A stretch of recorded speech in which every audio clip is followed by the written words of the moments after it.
A very good morning to one and all present here. So today's topic is vesicular bullous and ulcerative lesions. So before going to the topic proper, we have to know three important things when you are recording a case history of these lesions. Either it could be a vesicular lesion, bullous lesion, or ulcerative lesion, or a combination of all. Three most important things we need to know when you are recording a case. One thing, what is the duration of the case or the duration of the lesion, so which tells us whether the condition is an acute or chronic. The second is the lesion what you are seeing, are they single or in multiple. And the third thing is it the patient is observed the condition or the lesion for the first time or a multiple times, that it will give a history of whether it is a primary or a secondary one. So these 3 points helps us in diagnosing what kind of ulcerative vesicular bullous lesion it is, and it helps in the overall management of a patient. So coming to the classification of the ulcerative vesicular bullous lesions, so it is broadly classified into 4 main types. Patients with acute multiple ulcers, under these are the herpes simplex virus infection, varicella zoster infection, cytomegalovirus infection, Coxsackie or the hand, foot, mouth disease, then erythema multiforme, oral hypersensitivity reactions. Under patients with recurring oral ulcers, recurrent aphthous stomatitis, Behcet syndrome, and Risset syndrome. Then in patients with chronic multiple ulcers, pemphigus group of lesions like pemphigus vulgaris, vegetans, paraneoplastic pemphigus, mucous membrane pemphigoid, bullous pemphigoid, chronic bullous disease of childhood, linear IgA disease. And patients with single ulcers are traumatic ulceration, chronic granulomas, traumatic solitary ulcers, histoplasmosis, blastomycosis, and mucormycosis. That is, all the single ulcers are fungal ulcers. So before going to the topic proper, let us know what are the definition of these terms, because these definitions or these terms helps in describing the clinical features of the case. Like ulcer is a well circumscribed, often depressed lesion which is covered by a fibrin clot giving a yellowish discoloration. Macule, it is a well circumscribed lesion which is only noticeable because of its color change from that of normal mucosa or the skin. So macule, it is not a raised lesion. Papule are elevated lesions or raised from the skin or the mucosa which are less than 1 centimeter in diameter. The same are the plaques again. Plaque are also elevated raised lesions but less than 1 centimeter in diameter. Nodules, these are the raised lesions but present in the deeper in the dermis. Vesicle are the elevated fluid filled blisters which are less than 1 centimeter in diameter. Bullae are again the fluid filled blisters which are more than 1 centimeter in diameter. Pustules are fluid filled blisters but they contain pus in the lesions. Then purpura are nothing but they are reddish or purplish discoloration seen because of the blood leaking out from the vessels into the connective tissues. The smaller version of the purpura are the petechiae. Now coming to the description, first the patient with acute multiple ulcers. So herpes simplex virus infection, this is a very broad classification, it has a very big family, but only few of them causes an infection in the oral cavity. So herpes simplex virus 1 and herpes simplex virus 2 are the most common infections what we see in the oral cavity. So this HSV infection is seen in the primary and the secondary stages. So what exactly is the primary and the secondary? Primary is the one when a person or a patient comes in direct contact with the infected saliva or any secretion from the mucosa or any other areas which is infected.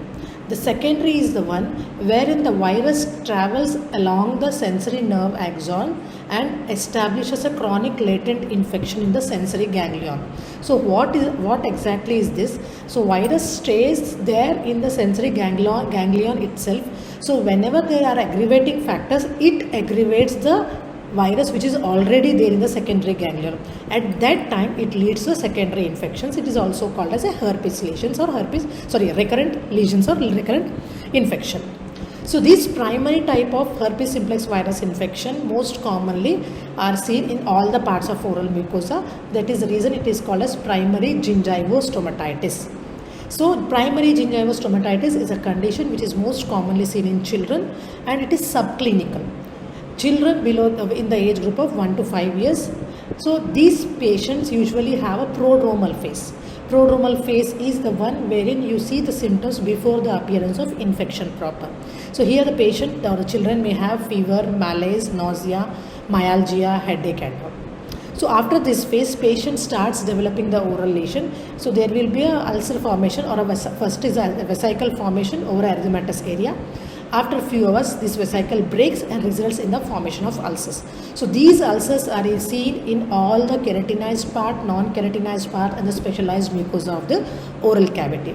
So this is about the primary gingivostomatitis, where it involves all the parts of the oral mucosa. Then the recurrent or the secondary form of herpes infection is in the form of herpes labialis. See, the lower picture is showing you the gingivostomatitis, wherein, as I said, the gingiva is involved and the other parts of the oral mucosa is also involved. So gingiva here is a very fiery red. It is bleeding, it is erythematous, and it is so painful that patient is even not able to have a sip of water or eat properly. The upper picture is showing you a recurrent herpes labialis. So recurrent herpes labialis is a secondary form of herpes simplex infection, wherein you could see small vesicles in the lower lip region, which breaks and results in the ulcer formation. So it is called as recurrent herpes labialis, which is secondary. So these simplex virus infections or herpes infections are managed with supportive care and systematic management with the antiviral drugs, either in the topical or a systemic form.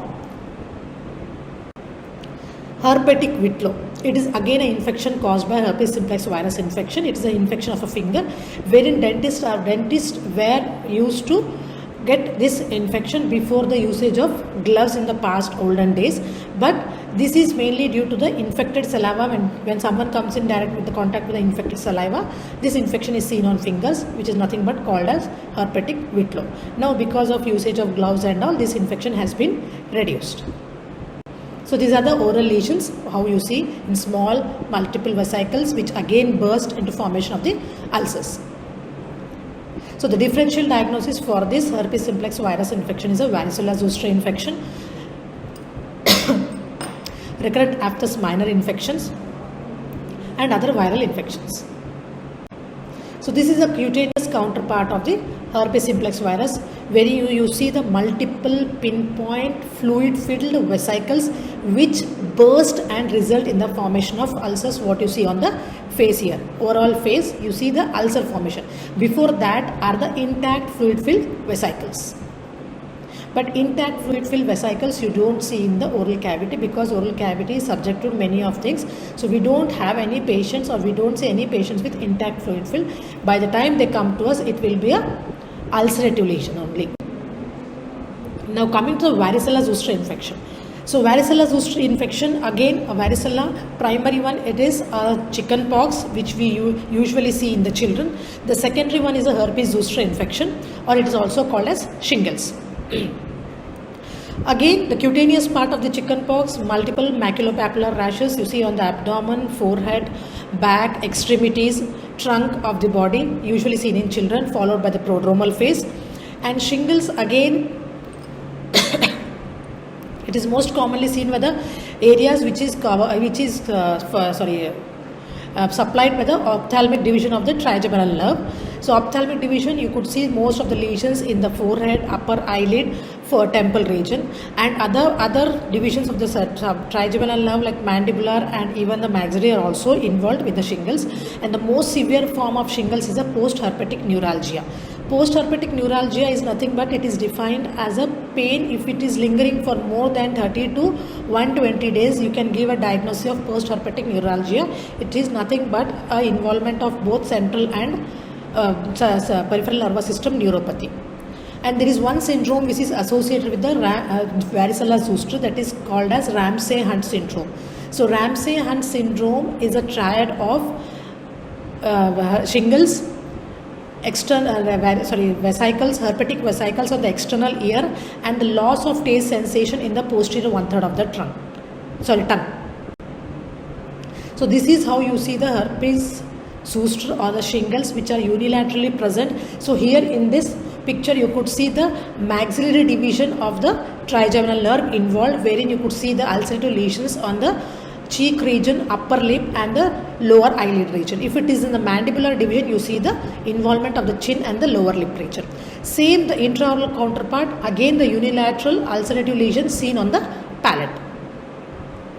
So the differential diagnosis for this again is herpes simplex, Coxsackie virus infections, recurrent aphthous minor type, and the management here is the same again, the antiviral drugs.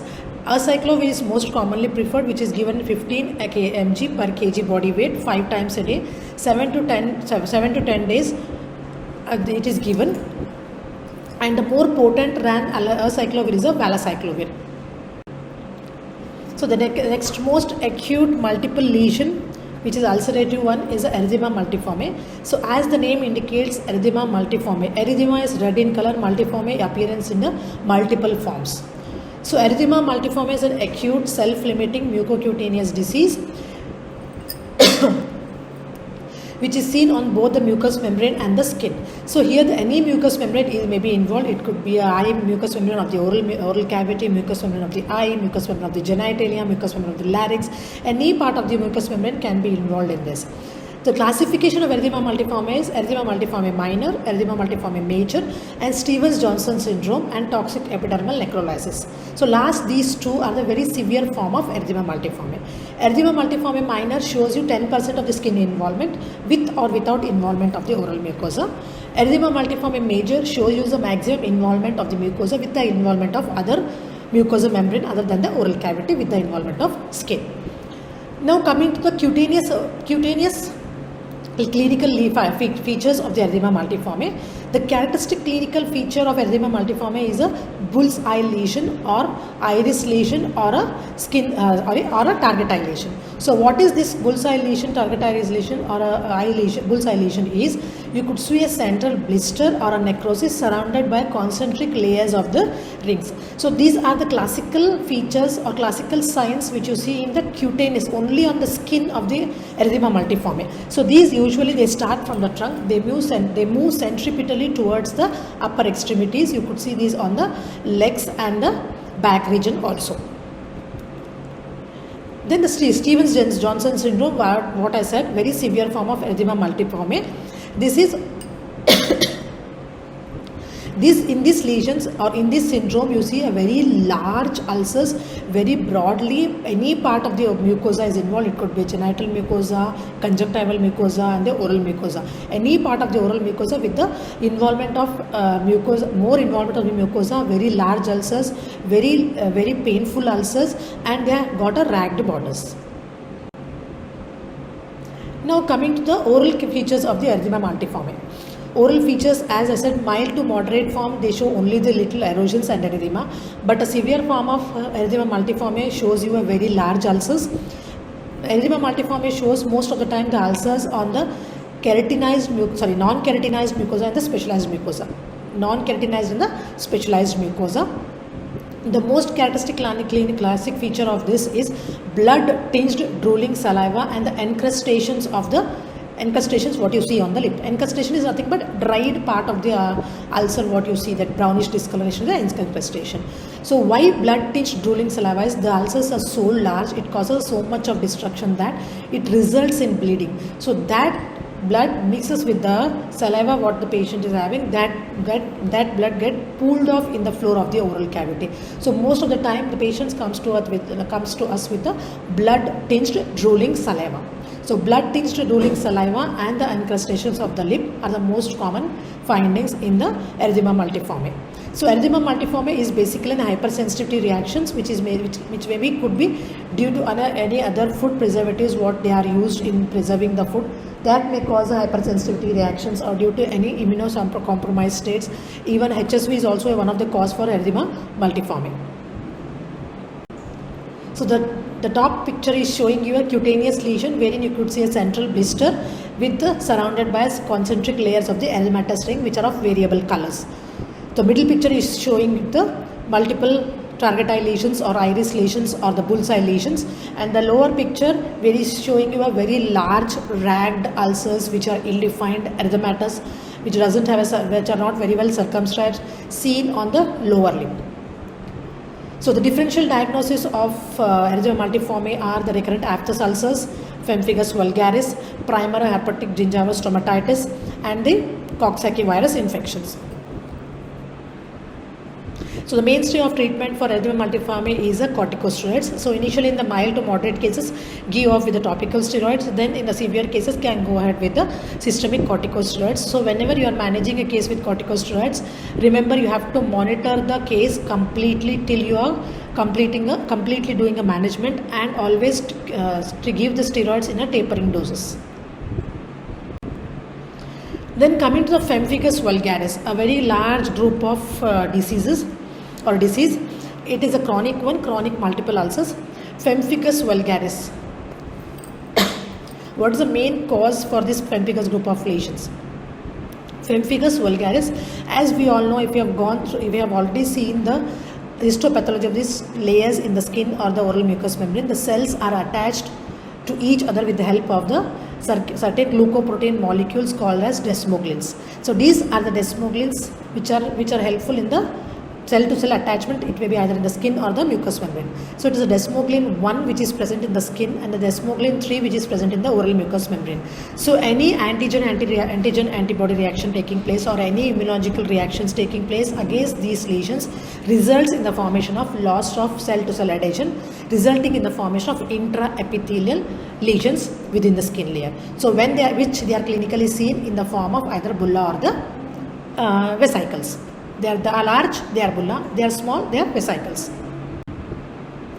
So pemphigus group, there is a very big group.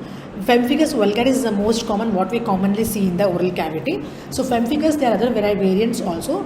Pemphigus vegetans is a variant of pemphigus vulgaris. Pemphigus erythematous is a variant of pemphigus foliaceus. So the lower picture is showing you a cutaneous part of the pemphigus vulgaris, where you could see a very large bulla, intact bulla, which is a fluid filled, which may burst and result in the formation of the ulcer. The upper picture is showing you the conjunctival mucosa. So any part of the mucosa may be involved in the pemphigus. The most common is a mucous membrane pemphigoid, what you see in the conjunctival mucosa. So again, the differential diagnosis for the pemphigus may involve the erythema multiforme, then the primary herpetic gingival stomatitis, recurrent aphthous stomatitis, then herpes zoster virus infection, then last is a recurrent aphthous stomatitis or an acute necrotizing ulcerative gingivitis also. So next comes the acute necrotizing ulcerative gingivitis or acute necrotizing ulcerative periodontitis. This is also an acute in nature ulcerative lesion which is only seen in the gingiva. The most common predisposing factor for these ANAC or ANUP are debilitating state of the patient, immunocompromised, smoking, diabetic is the most common predisposing factor, and any patient who are under stress. So this acute necrotizing ulcerative gingivitis is a polymicrobial, being the treponema and the prevotella the most common culprit in the formation of these two. So the patients with this ANAC comes to us with the symptoms of excessive salivation, metallic taste, or any sensitivity in the gingiva, or loss of taste, loss of taste, and improper to maintain their oral hygiene properly. So in this case, the ulcers when they are seen, they are very acute in nature. They are primarily seen on the interdental papilla region in the form of punched out ulcers, which within no time may spread rapidly to the other parts of the gingiva and the marginal attached gingiva. And these ulcers are so painful, they bleed so much that patient is unable to clean or maintain their oral hygiene properly. As a result of that, there is more and more plaque and accumulation of calculus more in these patients. So these ANAC and ANUP, as they are acute, they are managed in 3 consecutive sittings or in multiple sittings. In the initial stages, the patient is advised to maintain his oral hygiene properly. They are given analgesics to reduce the pain. So once the pain is reduced, antiseptic mouthwashes like chlorhexidine, gluconate is given. And then once the gingiva shrinks, the patient is planned for scaling or root planing. And in the further visits, the patients, if they are having any periodontal defects or gingival defects, they are corrected surgically. Then coming to the recurrent aphthous stomatitis.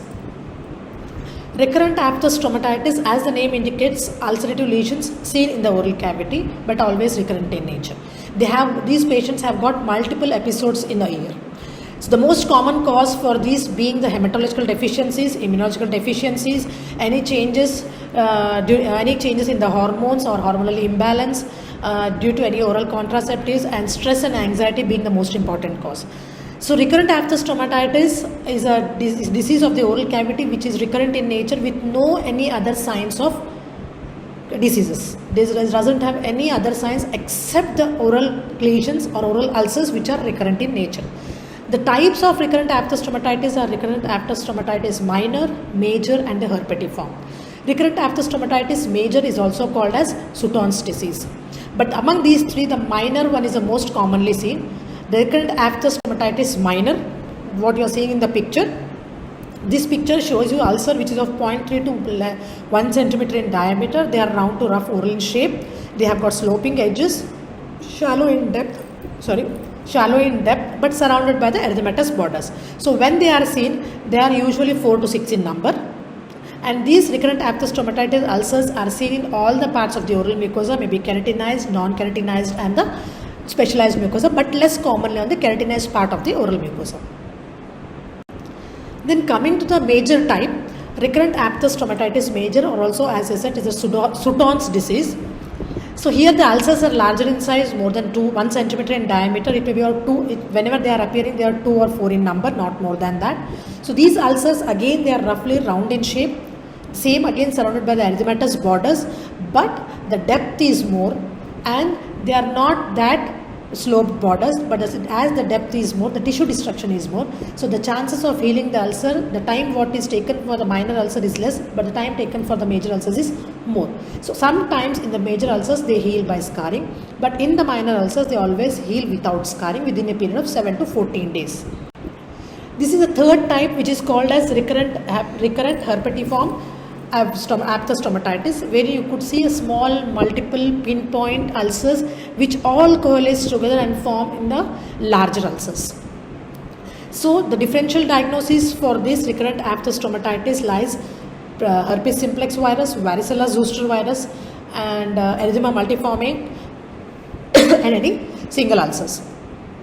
And the main management for this lies the supportive management. Advise the patient to reduce the stress, counsel the patient properly, give the multivitamins, supportive treatment, and the mainstay of treatment are on steroids or the topical steroids.